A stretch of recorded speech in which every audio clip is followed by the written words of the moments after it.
You got to make sure that you leave these conversations feeling satisfied. Not happy, but satisfied with the answer. Welcome to this podcast where you're going to learn the strategies, the tactics, and also gain the confidence to speak your mind unapologetically at work and in your career so that you can get ahead faster, you can have more impact, be a better leader, and be respected as yourself authentically. And I'll be your host, Eva Curry. I'm the CEO and founder of Assertive.com, INSEAD MBA, and a Forbes contributor. Now let's get started.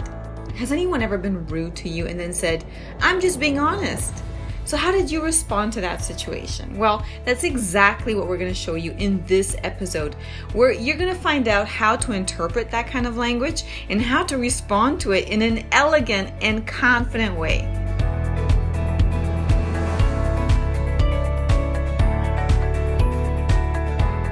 Have you ever been with someone, maybe your boss or a colleague, that just said something terrible, like offensive, super rude or aggressive to you, maybe even insulting, and then followed up with, "I'm just being honest," or "I'm just being truthful," like if they were saying something special, or they said, "That's just how I am, right? I'm like this.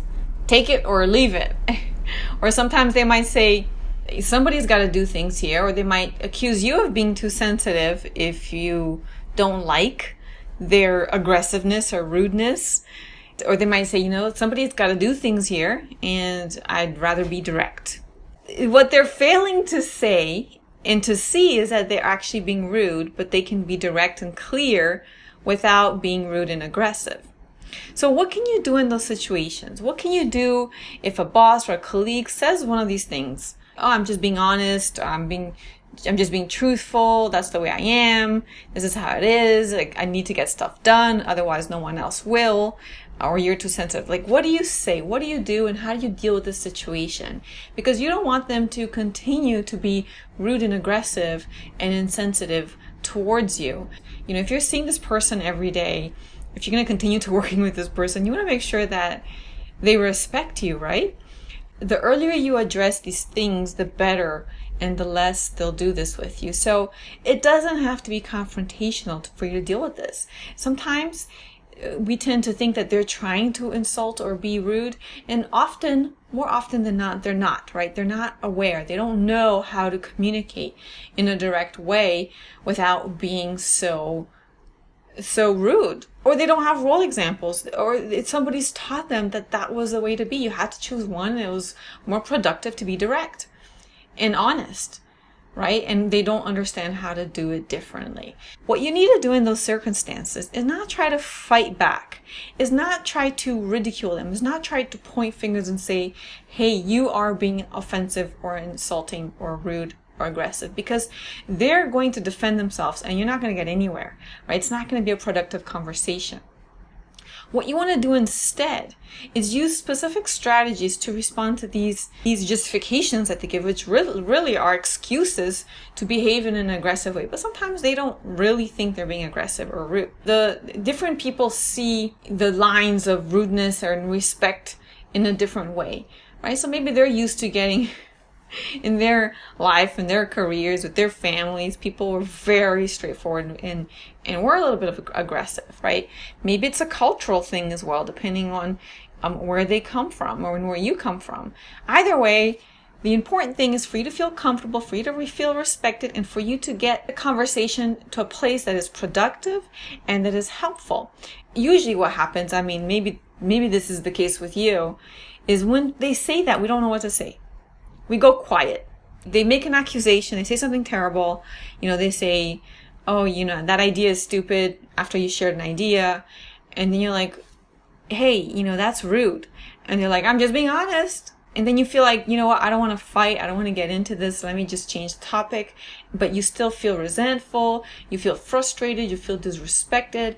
And you go home and then you start ruminating over this. Maybe you don't even sleep very well because you think about this. And you don't feel a lot good as well because you didn't say anything and you wish you had said something, because now, maybe the same person says that again.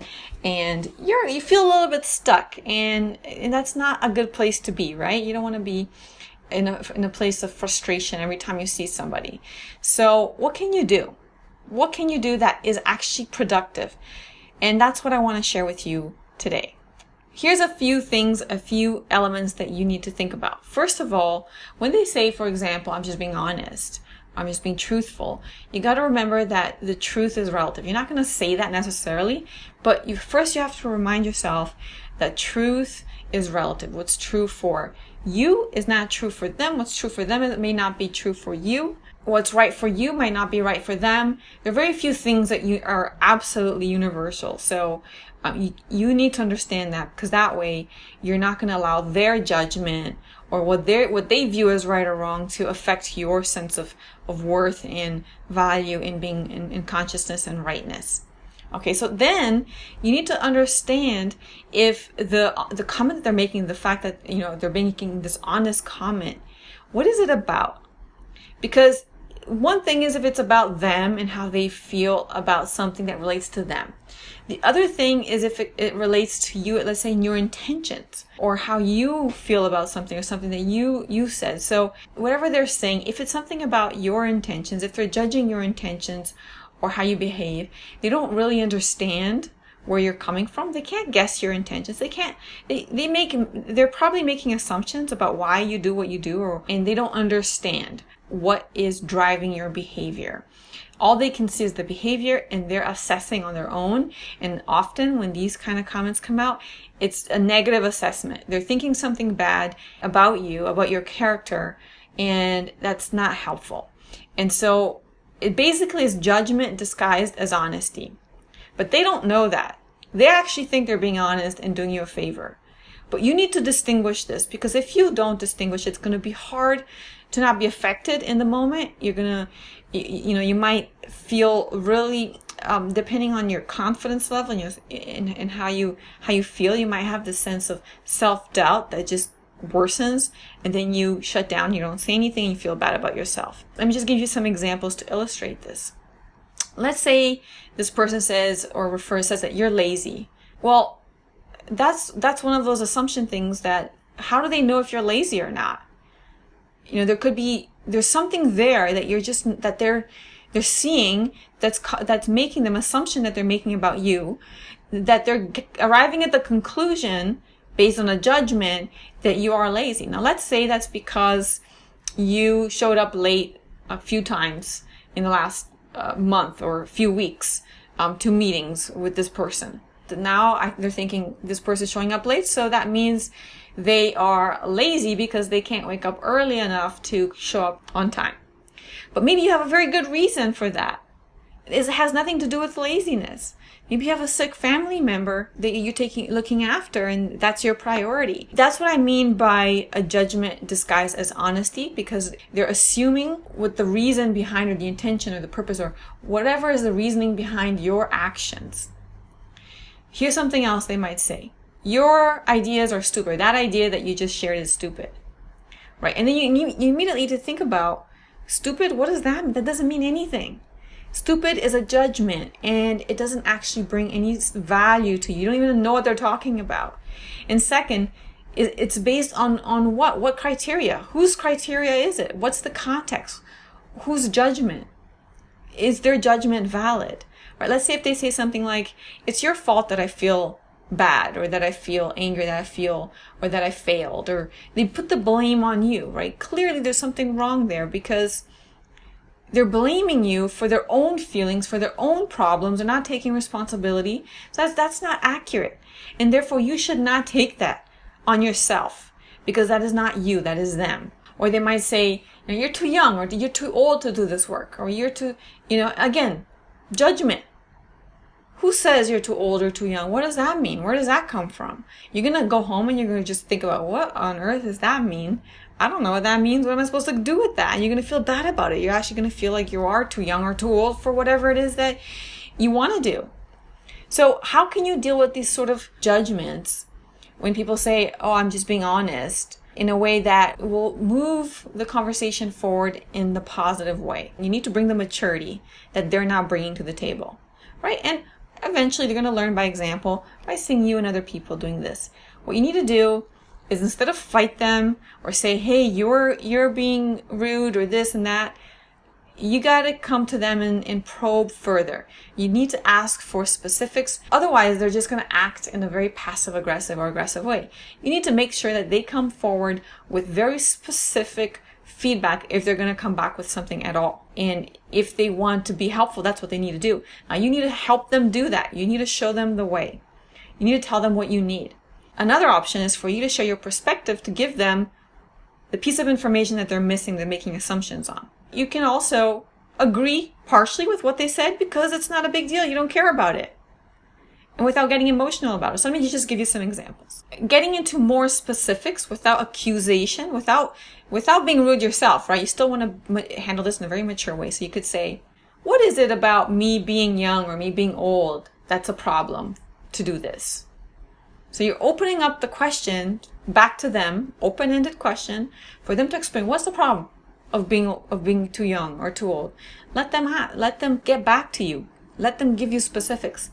You could also say, what is it about my ideas that you think are stupid? Now they're going to have to express specifically. They're going to have to figure out what it is that they really want to communicate. You could also ask, what is it about what I said that makes you feel angry, frustrated, sad, or whatever, to clarify what the problem is. You got to make sure that you leave these conversations feeling satisfied. Not happy, but satisfied with the answer.